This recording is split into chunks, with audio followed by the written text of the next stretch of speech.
Hey there, travel lovers. It's your trusted cruise and Tauck tour and Africa safari expert Shawn Power here. And today, as you can probably see, I'm in front of the Leaning Tower of Pisa in Italy.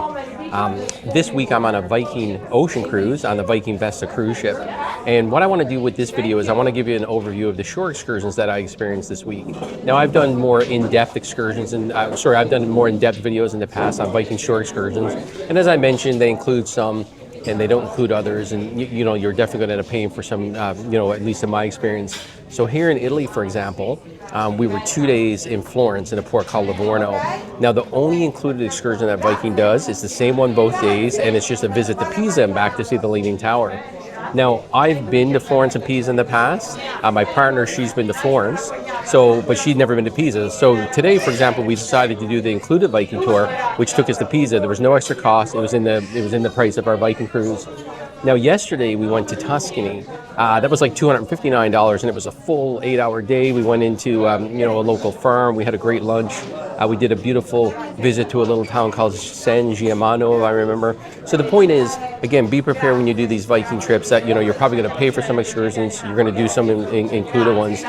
But again, I just kind of wanted to give you kind of a feel for that. The included tour, there was over 50 of us on this tour, so we seem to really fill up the buses. The ones where you're paying for, that was more around 30 people. So again, just to set your expectations, like I said, if you you would like smaller, if you do the pay ones, you might get a few less people on them.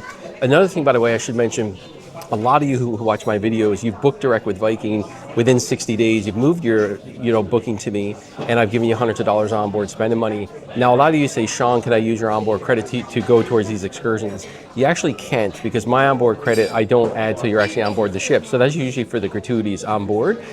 These excursions need to be prepaid in advance. You can buy excursions when you're on the ship, but of course they could be long sold out by then. So the point is that with the excursions, you're probably better off prepaying them, put them out your own credit card, and then when you're on the ship, you can use my onboard credit that I'm going to give you to go towards drinks or tips or whatnot on board. So anyway, like I said, there's a little bit of an overview. Let's have a look now at some of the different places we went throughout the week, where we're going to be here in Italy, France, Spain, and get you a feel for what it's going to be like on this Rome to Barcelona trip on the Viking Vesta.